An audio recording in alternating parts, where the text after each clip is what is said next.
Ready to please stand?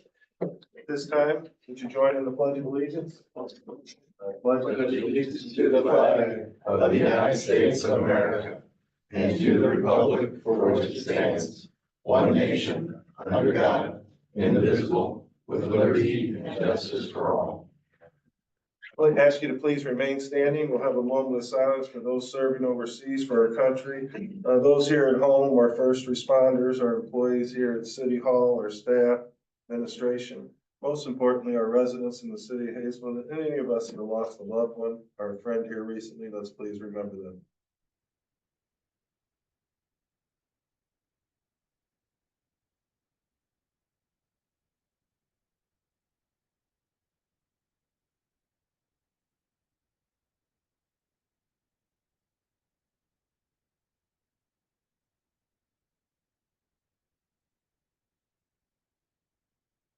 Thank you. You may be seated.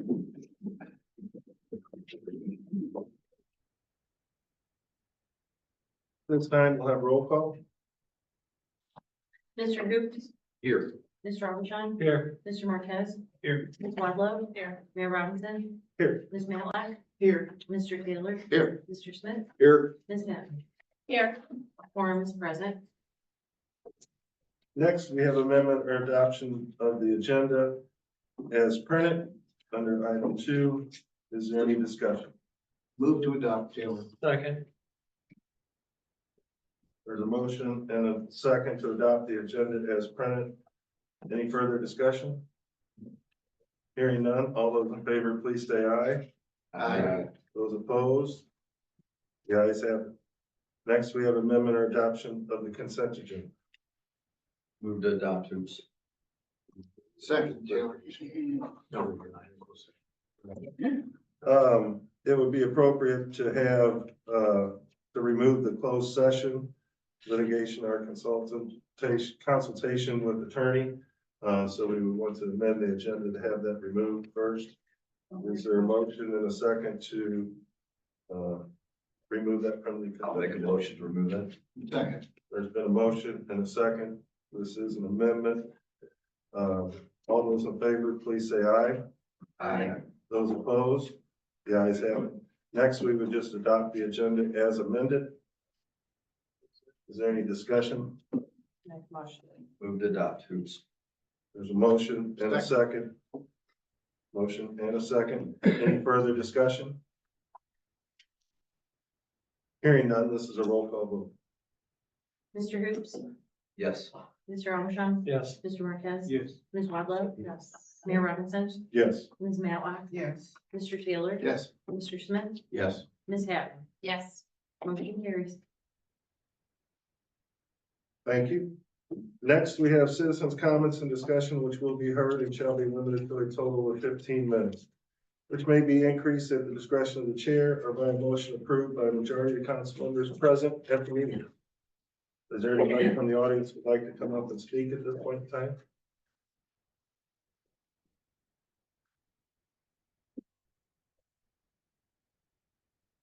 My name is Kevin Foley. I'm a 56-year resident of Villa Maria.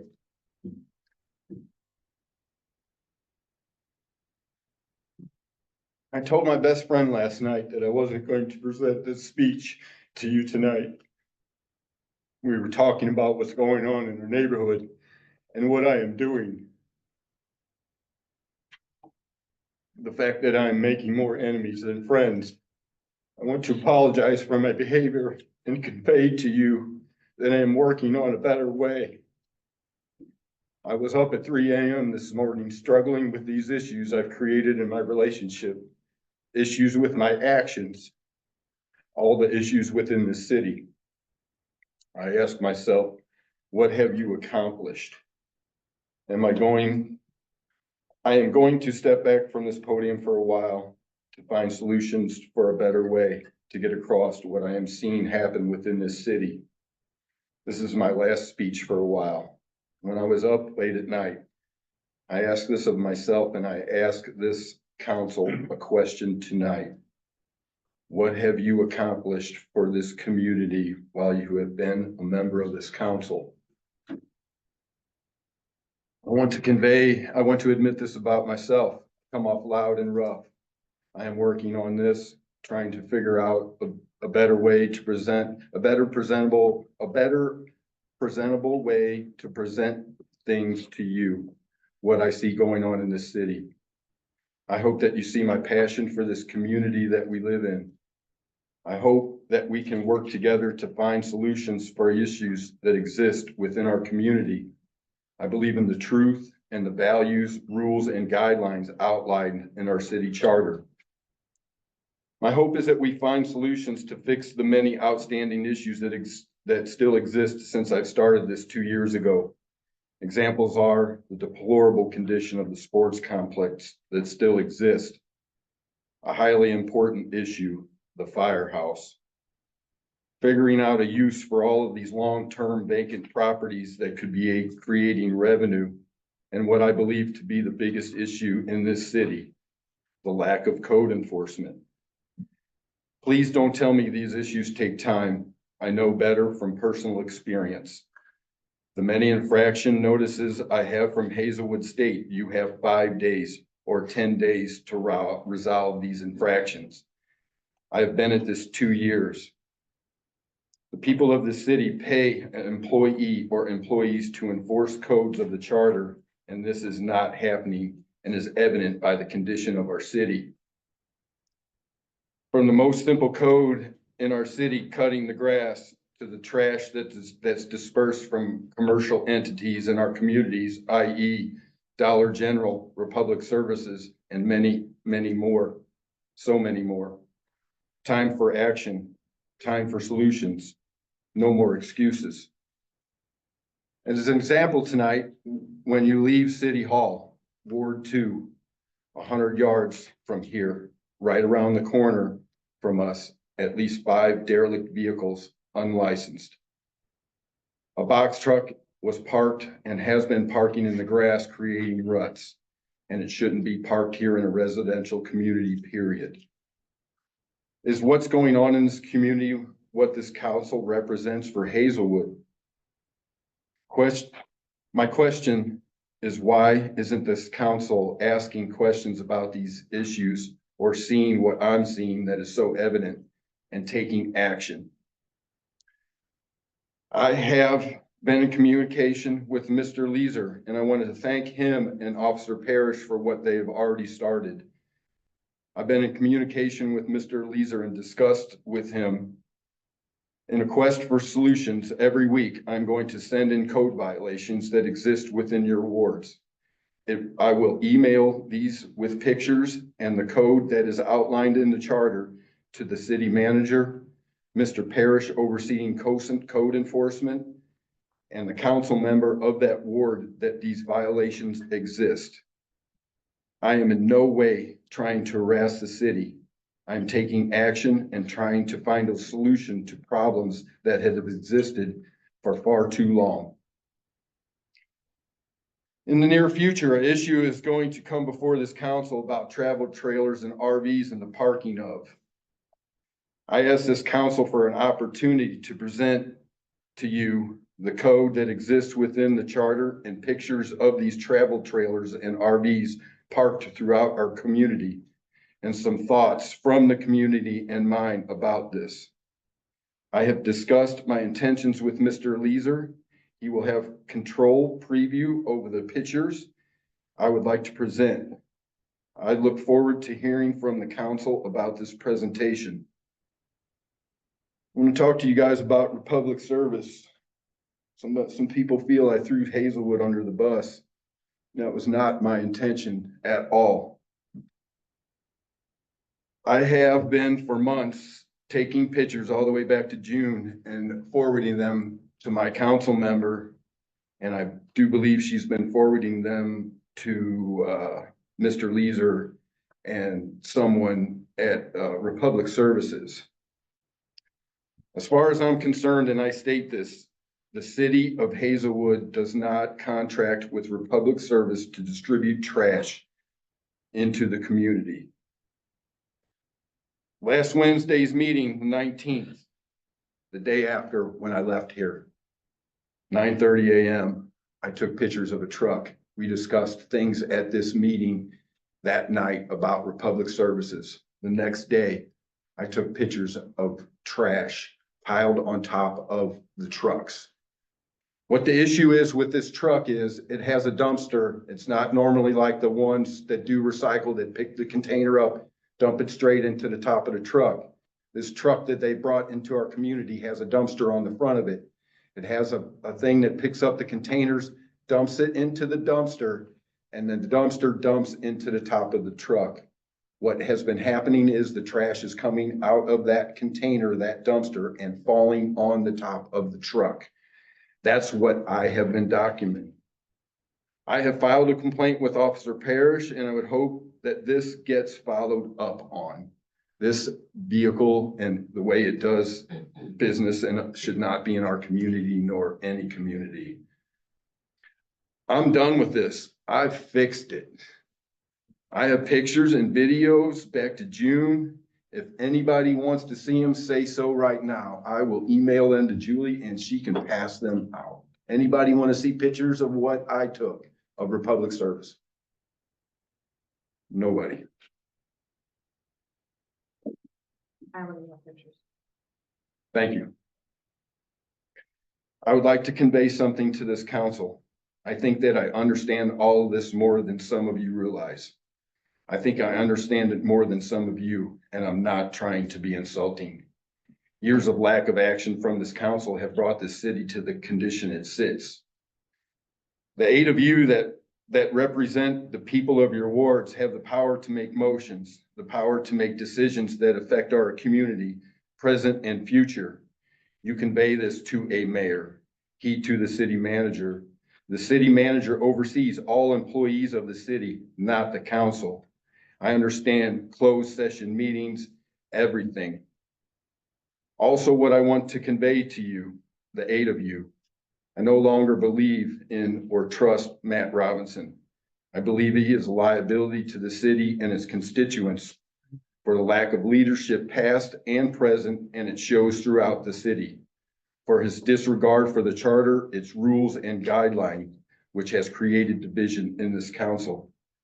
Mr. Robinson, I believe you have lost your passion for all of this. You look tired. In the best interest for the community, you should step down voluntarily. I'm coming after Ward 4 seat.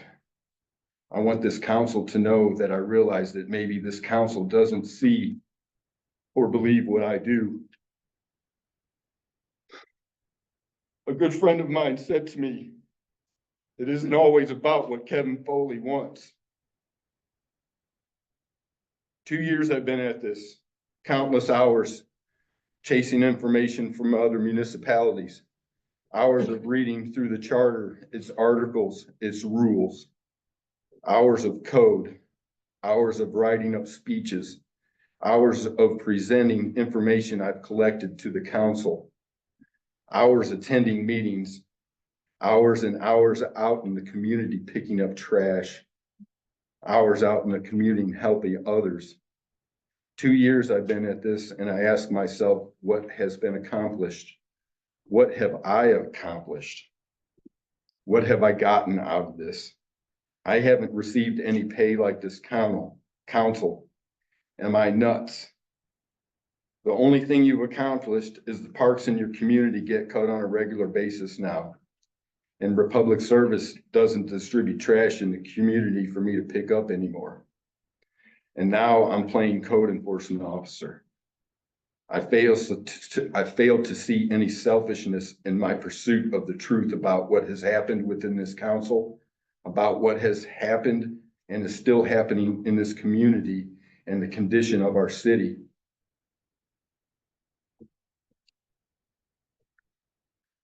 My good friend, what Kevin Foley wants is for this council to act on what it states at the bottom of every infraction notice I ever received, to protect the health, safety, and welfare of our community. I have a long outstanding issue with Mr. Taylor. He insulted my wife. I am not okay with this. In his words, He stated he doesn't care, and he insulted my wife. He did this on record and in public. He committed an act of malfeasance. I'm not okay with this. This council did nothing about it, and I am not okay with this. To protect the health, safety, and welfare of our community. Question for this council. Just what you see going on. Thank you. Thank you. Thank you. Is there anybody else under citizens' comments?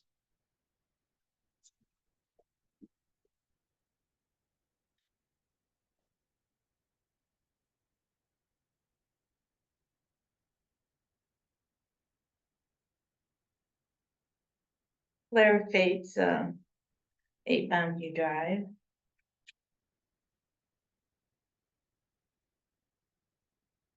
I haven't been able to attend the last couple months for reasons.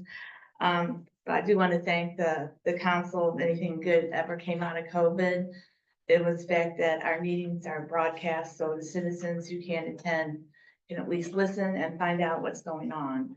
I think the ability for people to have that transparency is extremely important, especially in this day and age. To know what's going on, whether they can attend in person or not, they have the ability to know what's going on in their community. I want to remind people that April 8th is an election. And many people don't come out to the April 8th election. They don't think it's important. It's one of the least active elections there is. And I find that appalling and a disregard for every citizen not to do their civic duty by voting. Council members are elected in many municipalities across this area. Some of you are unopposed, some of you are not. There's also the school board. And there's a lot of people running for school board, and there's only, I think, 3 seats, at least for the Hazelwood School Board. And the children are our future.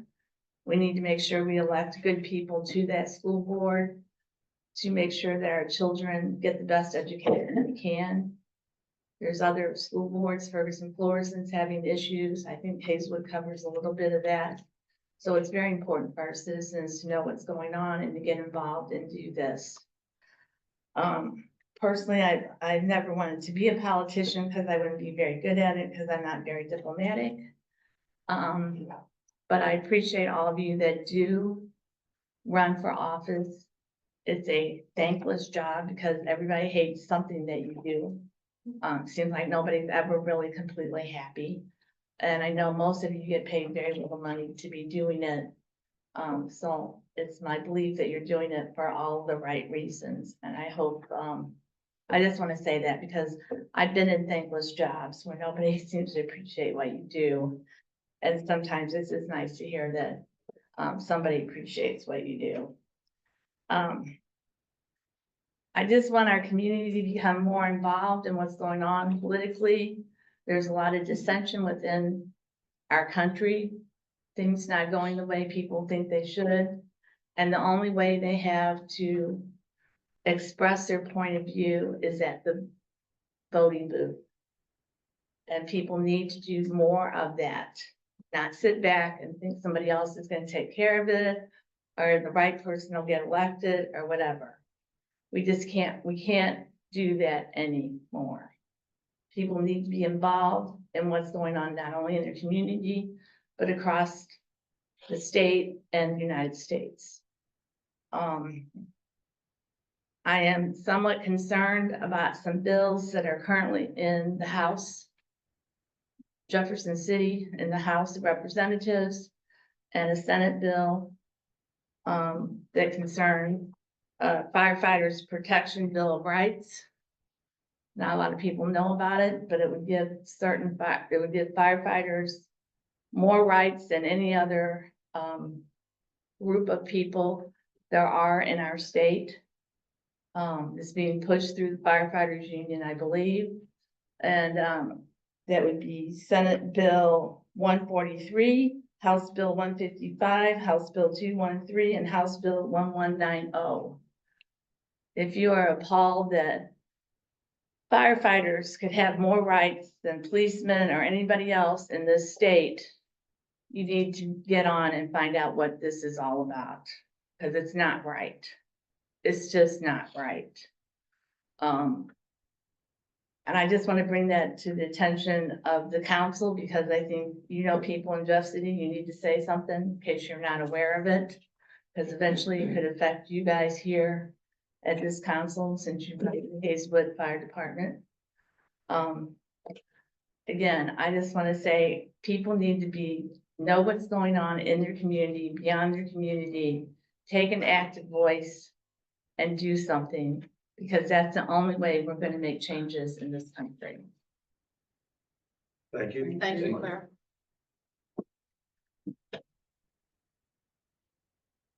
Anybody else on our citizens comment? I believe, there you go.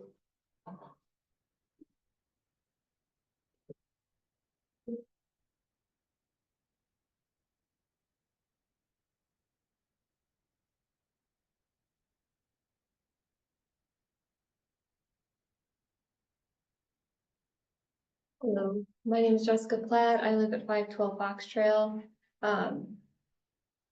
Going off what Claire said about the election coming up, that is really important.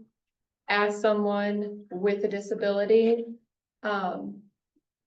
it really scares me what they are doing, or what they seem to be doing with the country. This doesn't involve you guys, but as someone with anti-seizure medication, if I don't take my medication, I will have a seizure. I will have a seizure within 24 hours. And,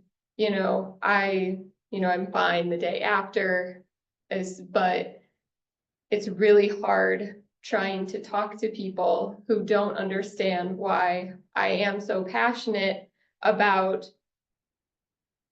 the medical bill, like the medical, trying to push through the Medicaid for all, or getting people to think about other people. People are like, well, right now I'm fine. Nothing's going to happen to me. My seizure started when I was 20. That's when my issue with my brain started. And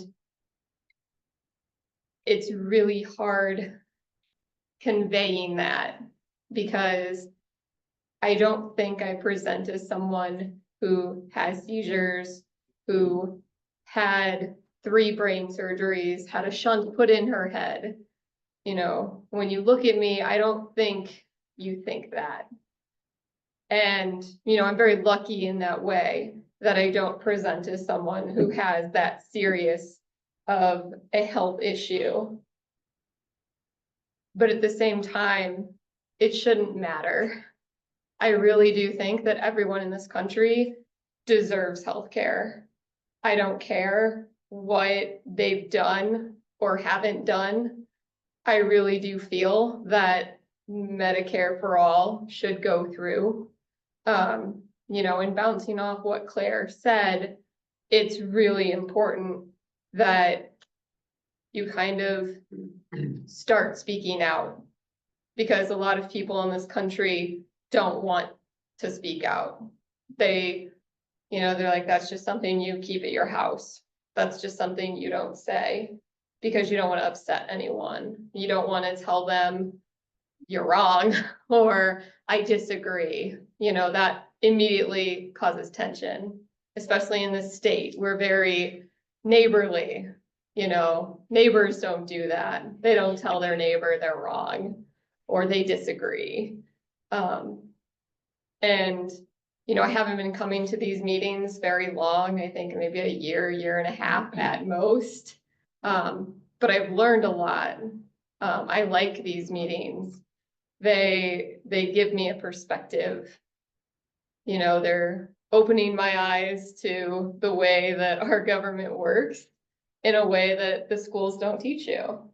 You know, my school, I didn't get taught anything past, I think it was the Civil War, I believe. Got everything before in America and then to the Civil War, and that was the end of the year. So, you know, I applaud anyone who got further than that, because I certainly didn't. But again, I just wanted to go off what Clara said and say it is really important. And I encourage all of you to look at people that you might disagree with or that you might not want to talk to, because you're like, oh God, we don't get along very well. They never have anything nice to say to me. And I really want to tell you, try to find something. And if it's nothing else, Medicare for all. That's what everyone deserves. That's my opinion. Thank you. Thank you.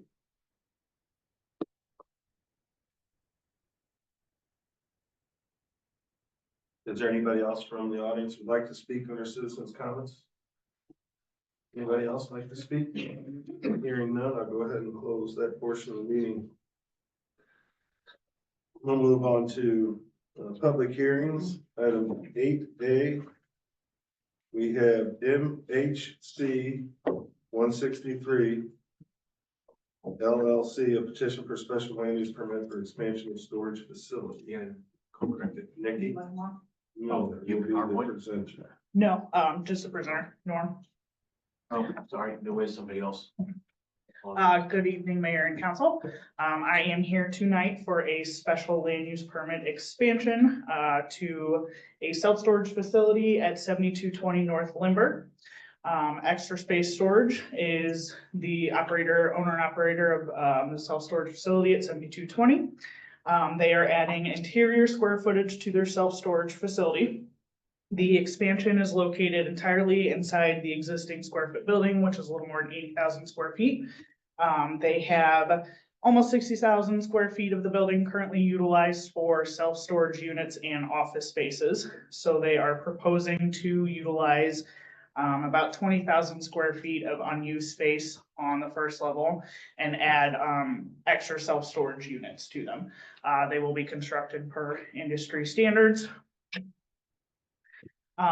The petitioner was required to amend the site plan by removing RV parking label from it, as that is not allowed at that site. They have already completed that requirement. And the petitioner is here tonight. If you have any questions for them, if you have any questions for me as well. Is that Norm? Yep. Is there any questions for Nikki or the Norm? No, I think Nikki's done an excellent job laying everything out. I don't see a video, how to turn my video on here, but no, he's laid it out very well. So if there are any questions, I'd be more than happy to answer them. This is demand driven, and we're thankful that the business is going very well, and that's why we want to utilize the additional space that we have inside the building.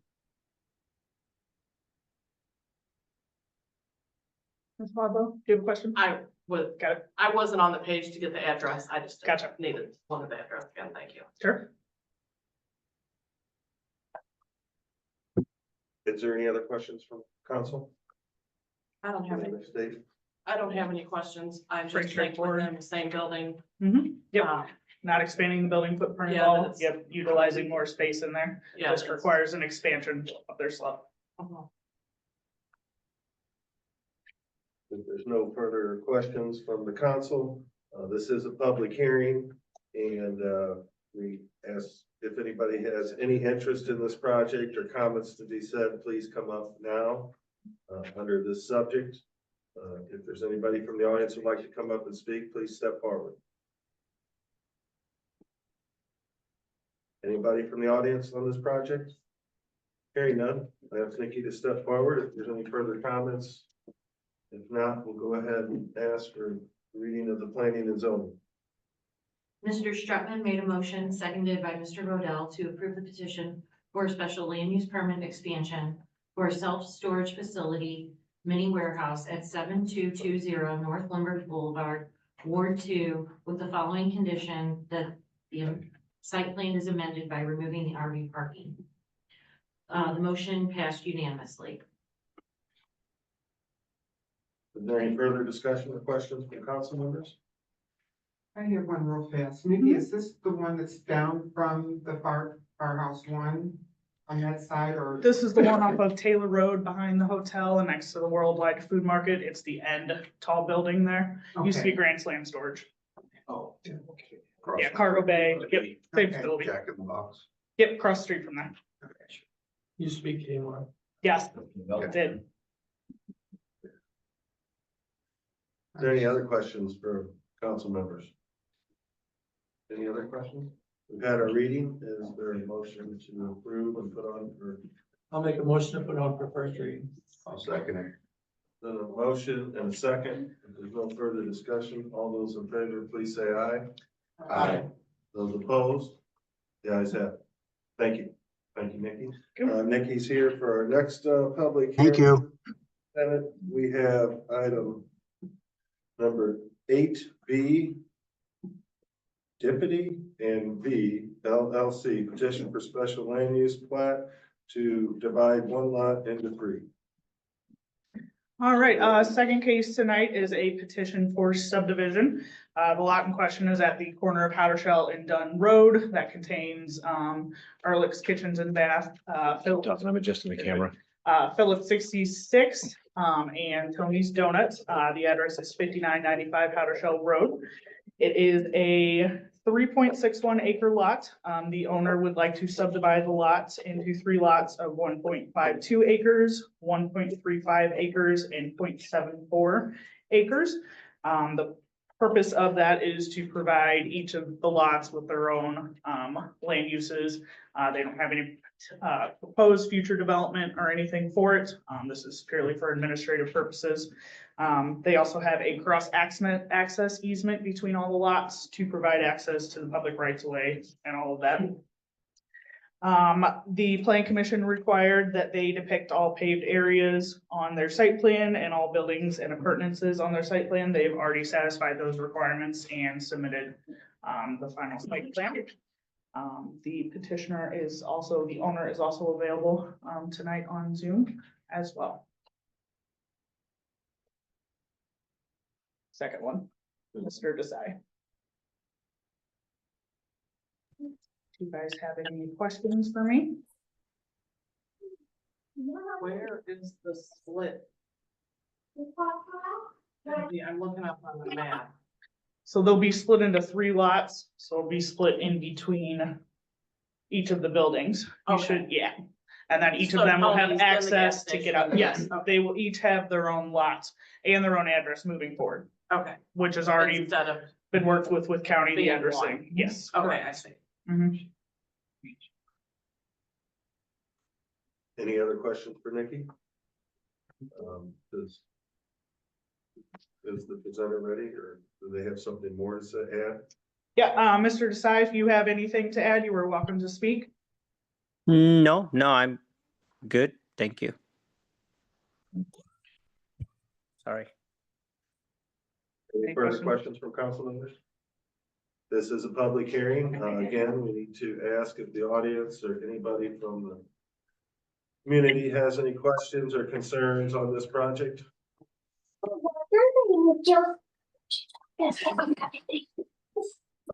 I think we hear a couple there. Claire Fates, I have this is where Tony's Donuts and the gas station is. Yes, ma'am. I'm just concerned, depending on what goes in there, how much traffic, what kind of business would go in there, what the traffic volume would be like, because Howard Shell's already got a lot of issues traffic wise.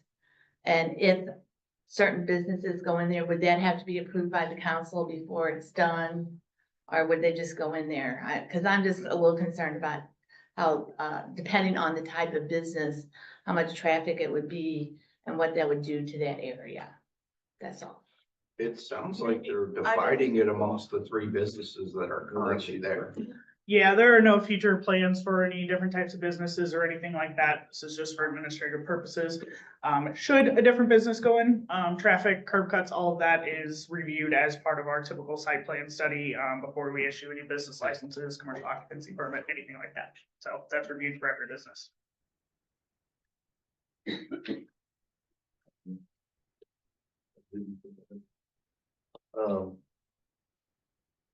Is there anybody else from the audience who'd like to come up and speak?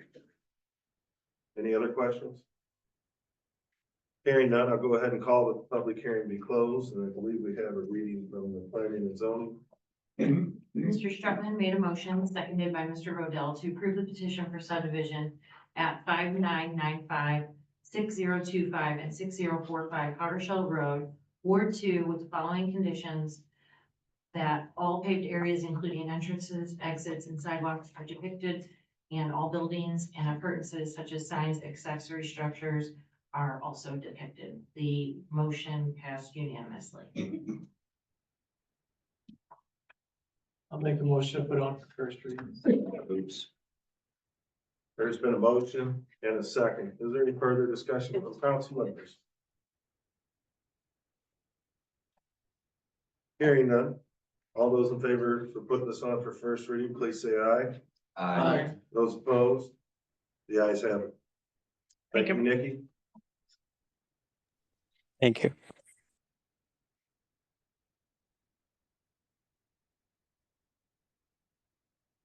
Next, we have unfinished business. Is there any unfinished business before the council members? Any unfinished business? Hearing none, we'll move on to mayor and council reports. March 12th work session agenda items. I have a report I'd like to go over. That's okay? So go ahead. I would like everyone to know that, a few weeks ago, we've been talking to Charlie, how do you pronounce his last name? Azar. Representative from, Winding Creek, the apartment, he's the owner of the group, attended our council meeting. We're seeking approval, of our grant that would eventually demolish the, apartment complex. As the council person representing that area, I just wanted to kind of give everyone an update of what's going on. The city staff has been working with the Missouri State Emergency or SEMA, I'm just gonna go SEMA representing nearly 12.5 million grant from the Federal Emergency Management Association, FEMA, to abate the property which was flooded in 2022. To acquire this grant, the city was mandated to file a joint application with the ownership group, which was revealed by the state of Missouri and has been passed by FEMA. While clearing up the site is very important, the public must must be aware of this is not a quick process. The state officials are telling us to not expect a response from FEMA for approximately 1 year. And when the approval has been received, the city must follow all state and federal procedures, which means further delays. I believe, and this is only a guess, action to raise the buildings will not take place until sometime in 2027. It is also important that the public knows and any and all costs related to this demolition and I apologize. I'm having a little trouble reading my own notes. Mitigation of the site is not responsible by the city. This must be covered by the grant and the property owner. So in other words, this money is not coming from the city, just to let everyone know that. We've had and will continue to hold meetings, scheduled meetings. A major topic of the meetings is the security of the Winding Creek.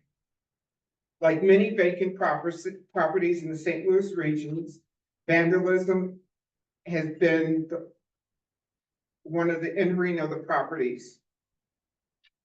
Stealing of variety of items.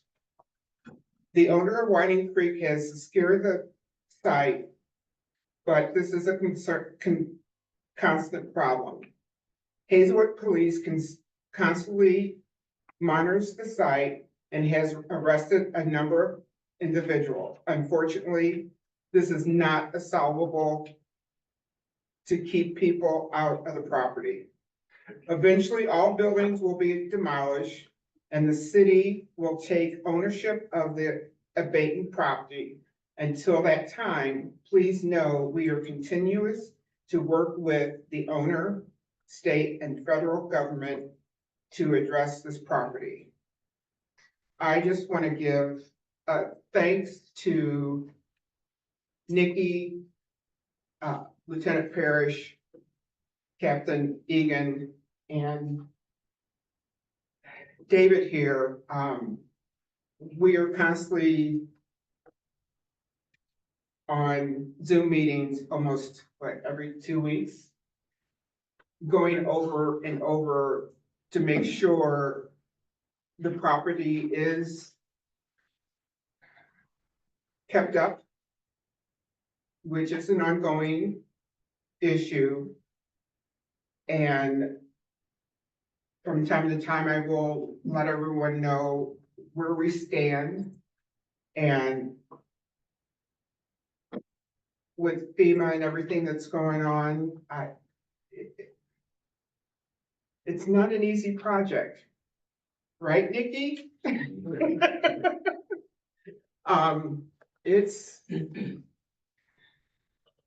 It's something that we will just have to, it's almost take it month by month that we're almost working with. So, that's kind of my update. I mean, David, if you have anything that you want to add to it? Thank you. Okay. Thank you, Mayor. Thank you. Is there anything else under mayor and council reports? I do have something, Mr. Mayor. Yes. Would you like to talk about the fireworks? Would you like me to? Oh, go ahead.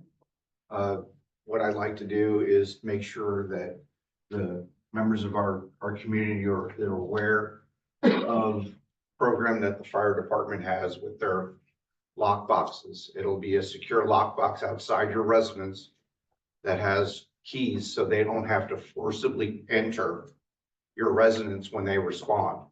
We had an incident this past weekend where a family member was supposed to join them on vacation in Florida and failed to arrive.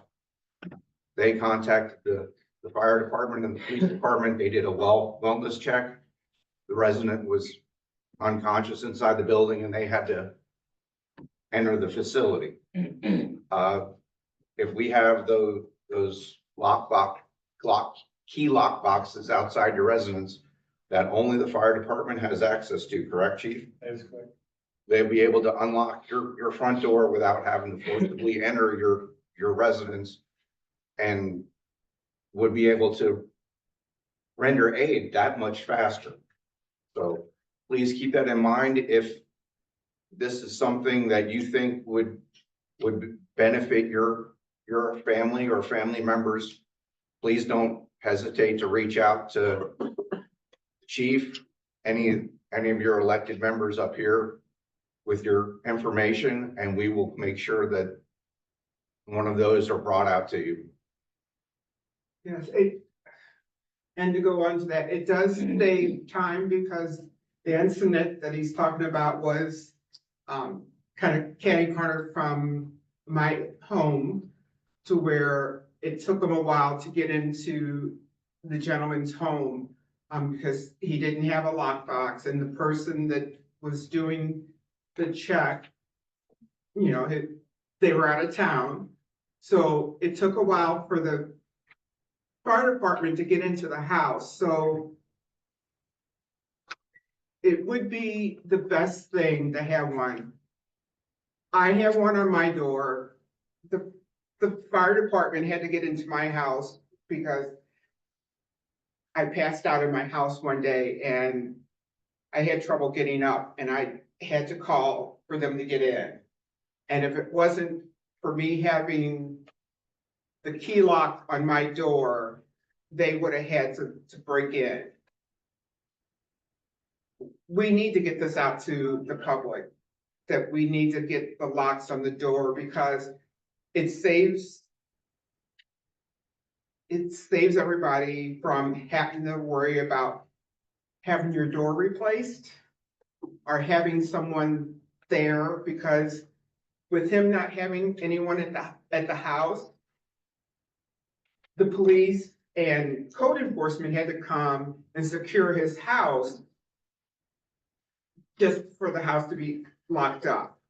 So if we can get it out, you know, if we can have anyone help us and get it out there to the public, I mean, that's something that it's the best thing I think everyone should have. So David, Free of I think charge. I'm sorry. What did you say? And keep in mind, it's free of charge.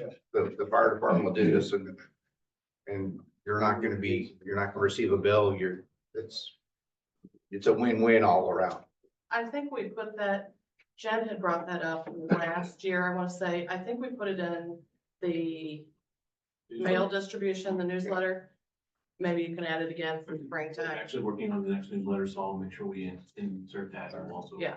Thank you. If the fire department hasn't, they do a lot of their own social Yeah. media and do well, so if they haven't, I'll make sure they do it and I'll follow what they do with that. Yeah. They've been out to the hazelnuts and pitched it to all the hazelnut people to do it. And I have several of my residents who have. Is there anything else? No, sir. Anything else under mayor and council reports? Hearing none, we'll move down to item 12A, consideration of agreement of computer assisted report writing system. Captain Egan? Good evening, Mr. Mayor and city council members, and the rest of the panel. Yes, sir. As you mentioned, I'm here for three proposals this evening. First one being the user agreement with St. Louis County to use their computer assisted report entry service, also better known as CARE system, report writing system. CARE allows patrol officers to self-enter reports or by standard phone call to a CARE specialist to complete an incident report from a crime scene in less than 9 minutes. The service is available 24 hours a day, 365 days a year. The service is web-based and is provided at no cost to the city. There is a $20 fee per report if officers in an emergency utilize the CARE operators to phone in a report. That should be on very rare occasions. That was pretty something that when we were originally with CARE, that's how we called our reports in. So now they're just able to type them in as they do today with the Omnigo system. Our upcoming computer-aided dispatch service through Motorola will be fully integrated with CARE, so there will be no issues with call data being transferred into reports. The service agreement is non-expiring and shall automatically be renewed yearly for a 1-year term, allowing parties to terminate the agreement with written notice. Thus, staff recommends entering a contract with St. Louis County for the access and use of their care system. It is for this reason that staff requests the council's approval for first reading. Any questions? I can answer in the care system.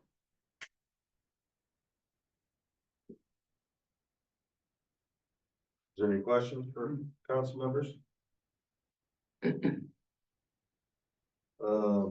This is,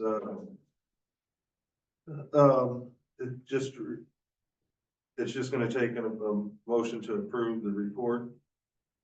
Is this an ordinance? Yes. It has an ordinance, okay. This has an ordinance attached, I'm sorry. This is a consideration for first reading. I'm sorry. I'll make a motion for first reading. Second. There's been a motion and a second. Any further discussion? Any questions? More discussion? Hearing none. All in favor, please say aye. Aye. Those opposed? The ayes have it. Thank you. Thank you. Next with Captain Egan, we've got 12B, consideration of application Missouri Highway Safety Program. Yes, Sergeant Egan has prepared grant applications which will be submitted to the Missouri Department of Transportation for overtime and equipment reimbursement. One of the conditions of the grant application is city council authorization to enter into a contractual agreement with MoDOT. A signed authorization form must be submitted for grant application to be processed. Sergeant Egan is seeking grant funding that would be used for enforcement initiatives such as hazardous moving violations, occupant protection, and DWI enforcement. The total funds requested in this grant are $344,646. The awards will be announced in August of 2025. Over the last week, council signatures were obtained for the grant. The last step prior to grant submission is council authorization to apply to participate in the Missouri Highway Safety Grant Program. And that's all I have for that. Is there any further question? Any questions from council? No. Good This idea. would be an approval from the council to go ahead and authorize the grant. I'll make a motion. I'll second. There's been a motion and a second. Any further discussion? Hearing none. All those in favor, please say aye. Aye. Those opposed? The ayes have it. Next, we have Captain Egan with 12C, consideration of amending chapter 215 relative to domestic assault. Mr. Mayor and City Council members, before you, our proposals to amend chapter 215 offenses, section 215.120, assault of the code of ordinances. Staff propose adding section B to 215.120, which is in summary states that a person commits domestic violence assault if they act against a domestic victim by attempting to or recklessly cause physical injury, pain, or illness, causing injury through criminal negligence using a deadly weapon or dangerous instrument, placing the victim in fear of immediate physical harm, engaging in reckless conduct that creates a serious risk of death or injury, knowingly making offensive physical contact, or intentionally isolating the victim by restricting their access to people, communication, or transportation. Staff proposes these additions for the following reasons. Having a municipal ordinance allows city law enforcement and prosecutors to handle these cases locally rather than relying on county or state courts. Sometimes state prosecutors may opt for municipal charges when the evidence does not meet the threshold for a state charge, allowing for legal consequences even in cases where a state prosecution may not proceed. Since the municipal code already defines other domestic related offenses like harassment and stalking, adding domestic assault provides consistency in our domestic violence case under city law. The municipal code currently defines domestic harassment and domestic stalking separately, but does not provide a distinct definition for domestic assault. I seek council approval to put on the first reading. These are mainly misdemeanor cases that are being presented to St. Louis County. And we're probably one of the few municipalities that are still doing it. And it really makes sense to have our own ordinances to take over these cases. And relieve some of the pressure off St. Louis County courts, which they're in some ways are asking for anyway. Is there any questions of that? Any questions from council members? Hearing none, does have an ordinance attached, so would need to be first. I'll make a motion to put on first reading. Oh, you Coke. There's been a motion, second. Any further discussion? Any further questions? Hearing none, all those in favor for putting this on for first reading, please say aye. Aye. Those opposed? The ayes have it. Thank you. Thank you. Thank you. You, sir. Next, we've got 12D, quarterly report, the fire department. Dan? Good evening, Mayor, City Council. I want to thank Mr. Smith for bringing up the lockbox option that our residents have. Our firefighters do a firefighter outreach program, raises money to buy things like these lock boxes. They provide them to any resident within the city that would like them free of charge. Aids not only the resident, the homeowner, the occupant of the house in cases of emergency, and allows us access into there to provide care quicker. It helps us out a lot in not damaging not only their property, but sometimes themselves in the process of trying to get in. It just makes life a lot easier for everybody. The cost of replacing a door is extremely high, and windows, I'm sure, aren't cheap either. We'll find a way in. It's best to have a key to get in. So thanks for making that part of my talk a little bit easier. It's all right. It's great. No, it's fine. I also wanted to bring up to the council and to the mayor, I think you were presented with a letter from ISO. We were awarded our ISO rating. We've maintained our 2 ISO rating, which I'm very happy with. We're working to maintain or exceed our ISO requirements, ongoing for training while keeping up with our increasing call volume. In the past year, we've averaged a little bit under 500 calls a month for our department. So it's becoming more and more difficult between training and running calls to maintain those hours to meet the ISO requirements. And some good news, we're expecting receipt of an ambulance in May. We ordered it in 2023. Takes quite a bit of time to get these days. And it will be a 2024 Ford ambulance from ARV. It'll be taking the place of our 2014 Ford ambulance. It's currently got 180,000 miles, I believe, on it. So it's a good time to pass that on. That one will be a trade-in. The budgeted amount was $375,000. We're able to get this in under budget at $372,725. At our firehouse and soon to be at the Civic Center East, we're getting the installation of generators to power both buildings in case of emergency. It allows us to have emergency places for residents to come for a cooling station or for emergency operations to be ran out of. It provides us power. We've got most of the electric work done prior to the receiving of the new generator at Firehouse 2. we're receiving a grant to pay the majority of that installation of both of those. It's a FEMA grant.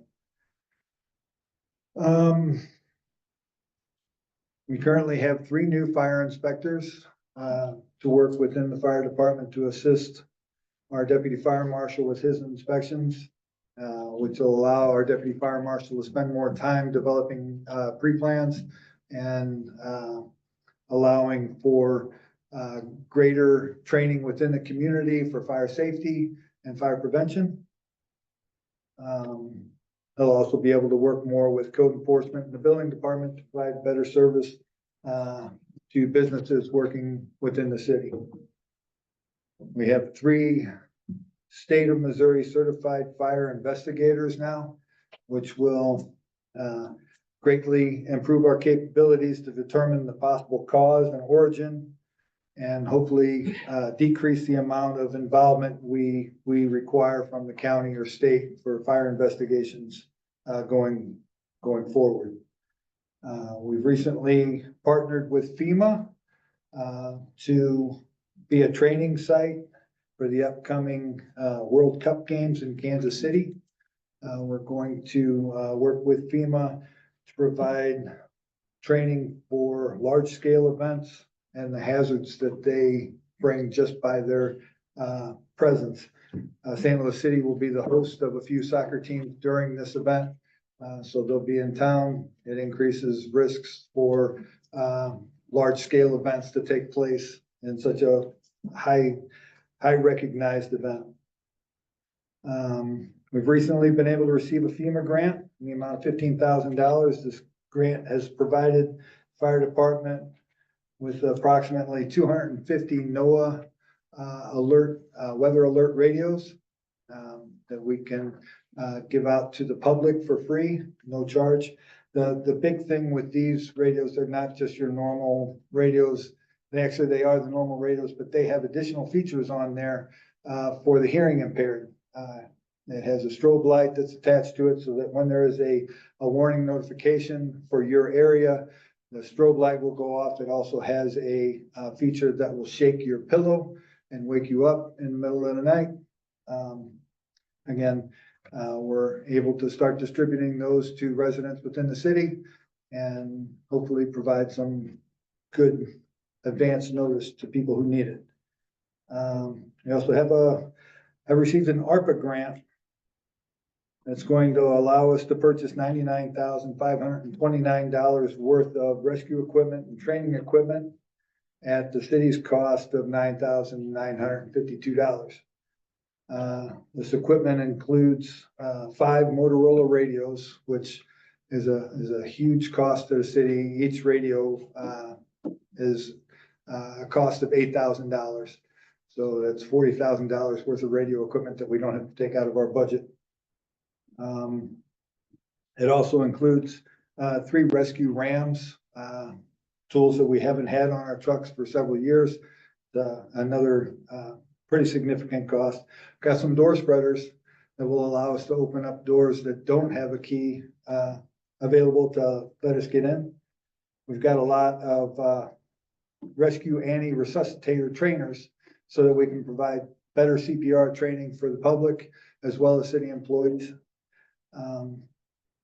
We've been doing CPR training within the city for city employees for a couple of years now. I think it's a huge benefit, and now we'll be able to provide even more, including the public. Again, thanks for bringing up the lock boxes. That's all I have for our quarterly report. Any questions?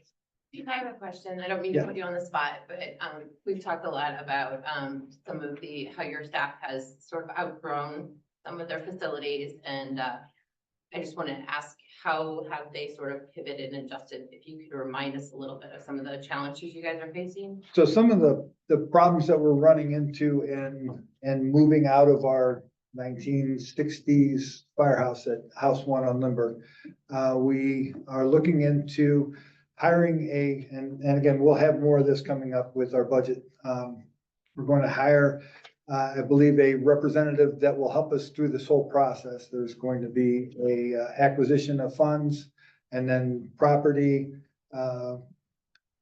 getting and deciding upon a developer and the site plan. I expect we should maybe, I don't even want to guess at when we're gonna break ground. We have to find ground to break, Right. but we are in the process. We have money budgeted to start this process. I hope to see some movement very soon.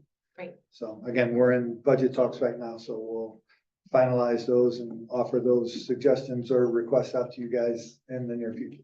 Right, and I'd just like to remind the council, as we move forward with budget discussions, I think this is one of those issues we really need to make a priority. Appreciate it. That's all. Thank you, Chief. And you're planning on having the, formal, so to speak, information about what you're going into as the. Absolutely. for the We'll, new we'll house. need Okay. permission to take each step as we go. And we'll make sure we bring you and notify you in the process. Thank you. Thank you.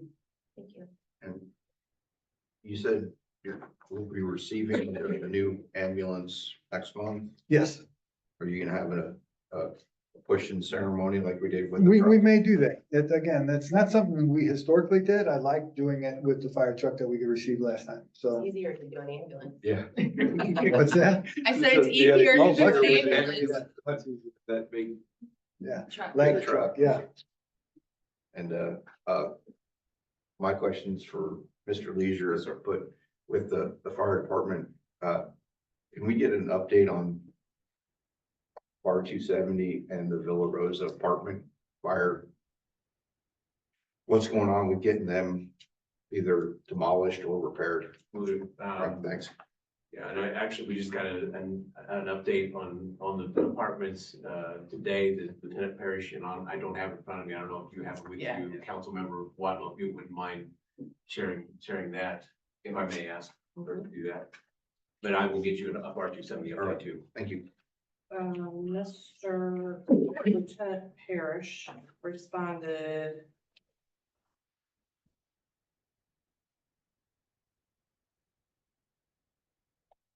Wow. January, I'm gonna just start with January 11th. Just so you know, the fire took place August 5th of 2012. We're going into the 13th year. Yeah, okay, so 2012. So nothing has really happened until January 11th of 2024.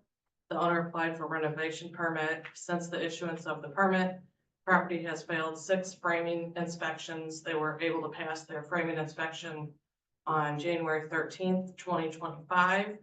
They also applied for 3 different addendums and switched their contractors. Currently, the property has applied for another addendum, but is not called in for another inspection. On March 4th, Officer DePriest and Code Officer Fry did an exterior inspection of the property and observed trash, litter, rubbish, and building materials all around the building.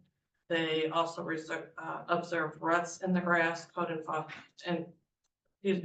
Officer Payne had issued warnings for those violations prior to yesterday. They issued the owner summons to appear in court for both violations. Further, there were numerous expired licensed vehicles on the property, and they issued warnings for those. The court told the owner she had until spring to get in compliance. Sorry. Well, I just lost my place. A memo was written on March 4th advising the court of findings. Yes, a memo was written on March 4th advising of the court of the findings. So I have asked for an update when they go back to court. After they go in front of the judge.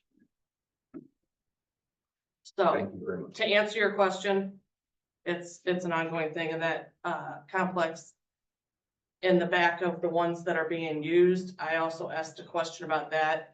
There's neighbors in houses across that are reporting cars are driving up behind there and parking. So some of Ward 7 across the street is seeing that as well. So they're driving up there and David has let them know that too. So I've reported the trash. That's probably a big issue. For especially Ward 7, I mean, all of us, see it, but Ward 7's right across the street from it. Then my ward is across the street the other way, so they're not real happy with that, and that's being addressed as well. My apologies for not including you on that. I'll make sure that I do that in future. That's on me. We're one big happy family. Yeah, I know. And that did just come in, like, Yeah, just today. I get it. Thank you.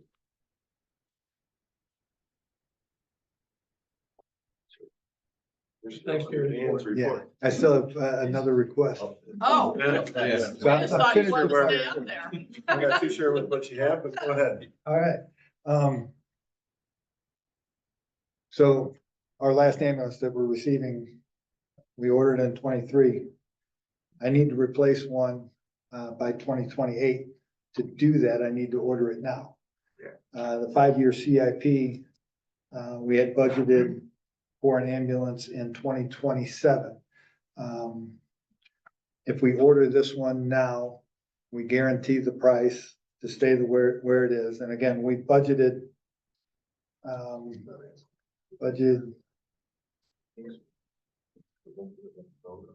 I don't see where I budgeted. We budgeted $375,000. No, we budgeted $400,000 for the ambulance in 2027. If we make an agreement to get into this purchase now, it's through the Sourcewell process that we've gone through in the past.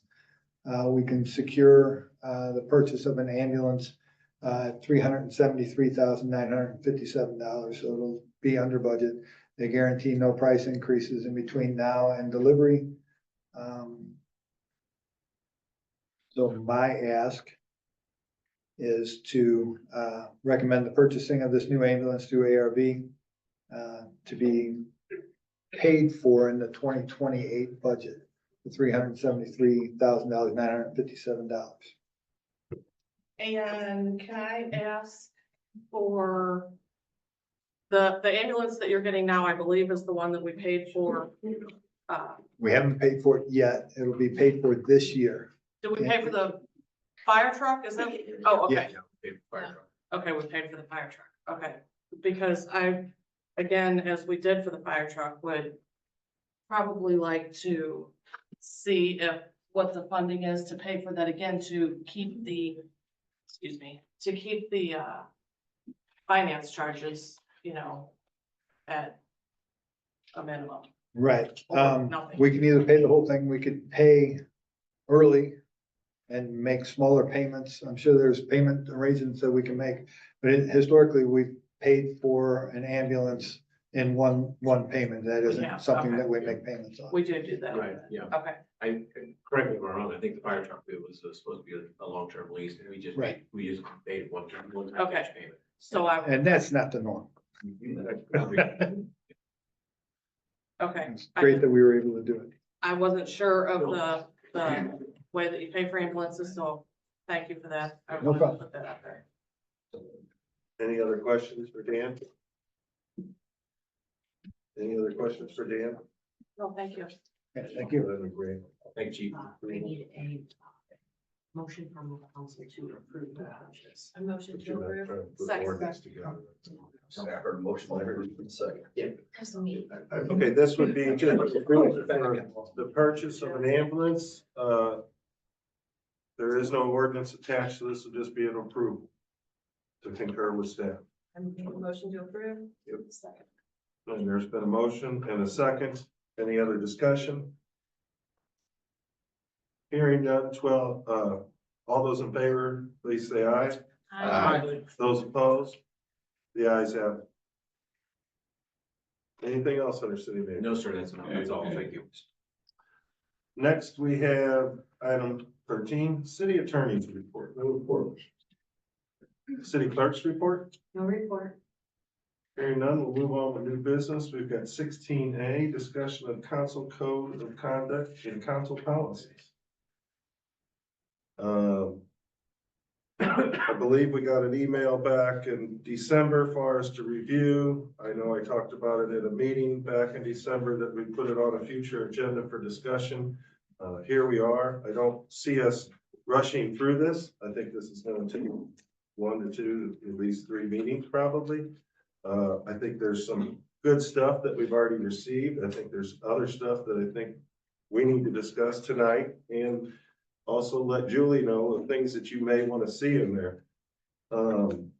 Just off the top, Julie and I talked the other day, and I think we started a list, but it's not official or anything of different topics, but just off the top of my head, I've got council texting, council travel, agenda items, how to put things on the agenda. I don't think that's in our code. That's in the proposal right now, but I think that needs to be under council responsibilities, mayor responsibilities. I think Kevin O'Keefe had written an article. It was published in the review for the Missouri Municipal League review. We'll get that out to council. It talks about roles and responsibilities of elected officials. I think some of that might be able to be added into there somewhere.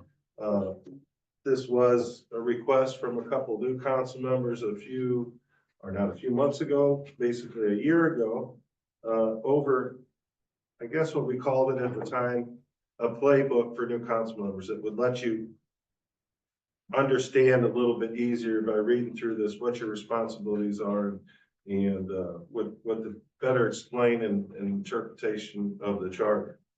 So I think that's something we need to put together and kind of add to it here in the next few weeks. I think we all agree that we need some clarification. I know that it's been asked amongst me what my responsibilities and what I do here. We pretty much can put that in writing along with all council members. And if there's any questions or discussion, it's open to the floor for discussion right now. I'd certainly like to encourage you guys to let Julie know of anything that you'd like to have researched so that we can have it ready for all council members prior to the meeting. And we can have open discussion on this topic. Any further questions or start with this? And I wasn't sure what all this entailed, so I don't have any questions or anything to add or delete or change or suggestions at this moment, but I will for next. yeah, I don't think we need to get deep into the woods with it right this minute, but I think it's something that we need to start discussing and put together for so that all council members are on the same page, same policies, same procedures, and so it's easy to look up, go back. I know that our old policy really wasn't 36. And written on a napkin? Yeah. The unofficial policy book in my office is a compilation of emails and minutes that have been cut and glued onto paper over probably 3 decades. So. Easily. So just for clarification, so this ordinance is going to not only be a code of conduct of how we behave and act and engage with each other, but it's also going to be sort of a playbook of how we operate in meetings. It's a training manual. I'm just confused, so clarification would be great.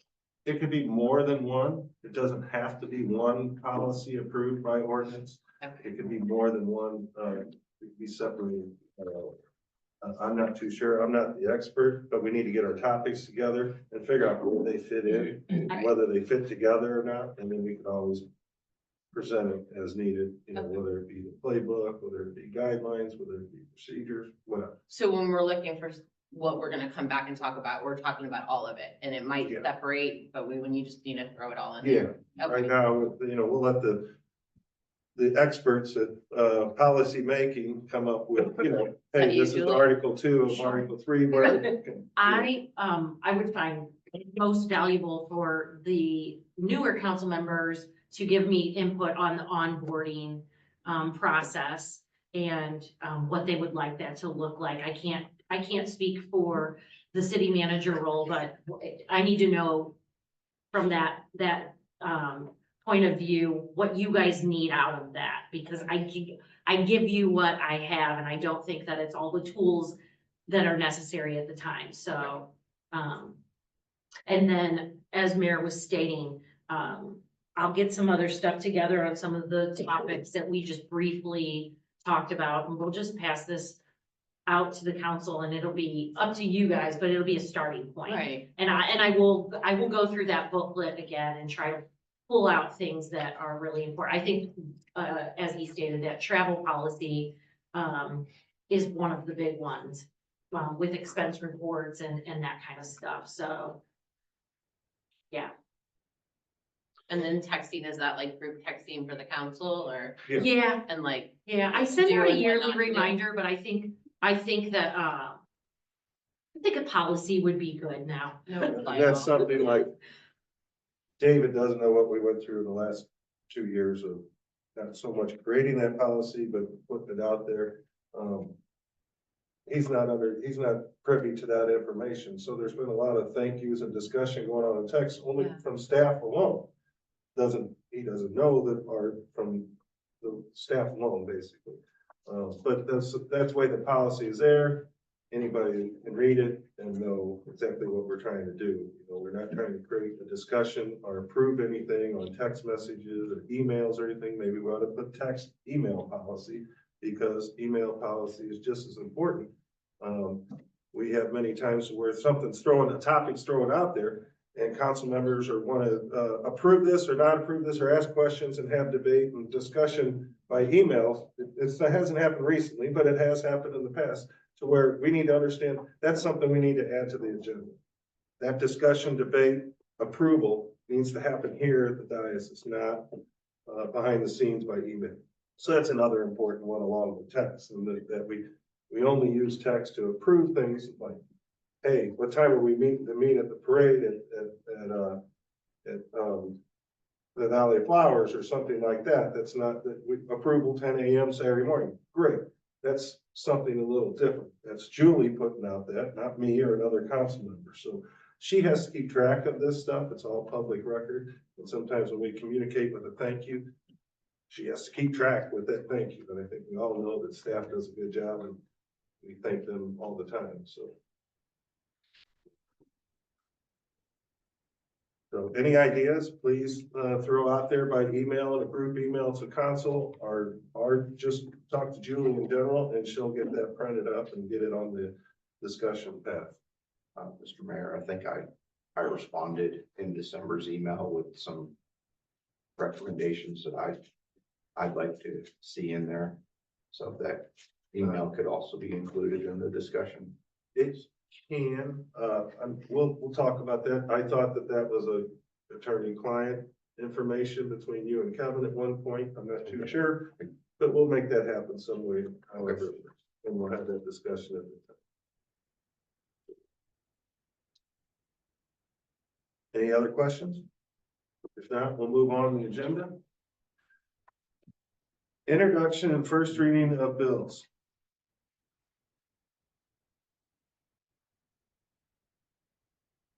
That me? Yes. I wasn't here last time. Mr. O'Keefe. Mr. O'Keefe. Bill number 5160, first reading an ordinance amending ordinance 3729-06 by granting an expansion of the special land use permit issued to MHC 163 Hayeswood Mo LLC, doing business as Extra Space Storage for self-storage facility mini warehouse at 7220 North Lindbergh Boulevard, to include a building addition and providing for the regulation of such use.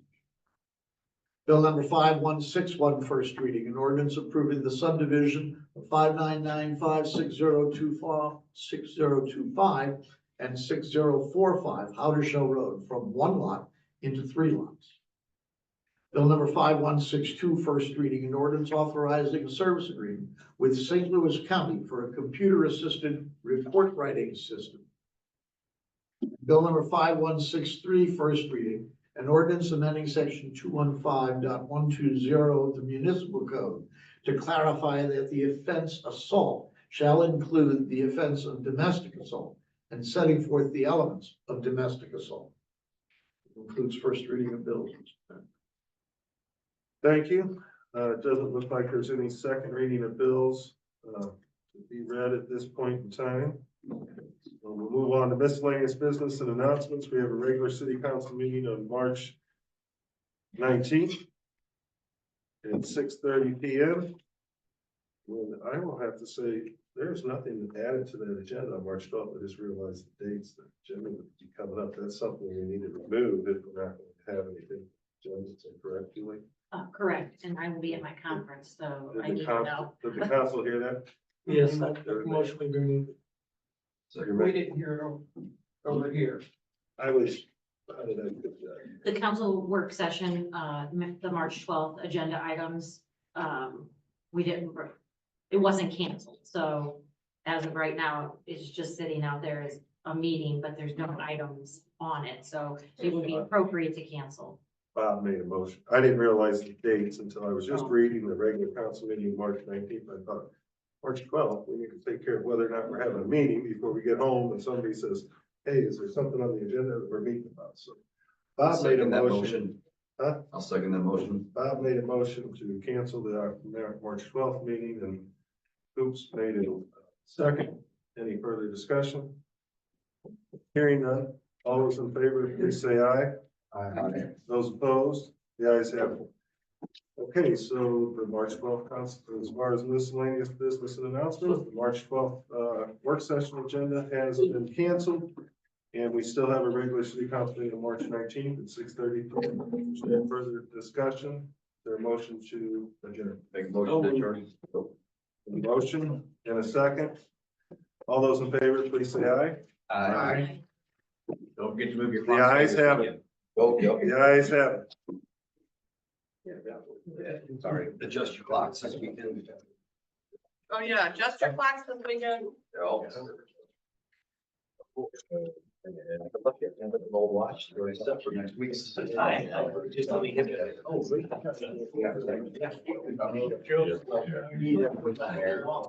Copy.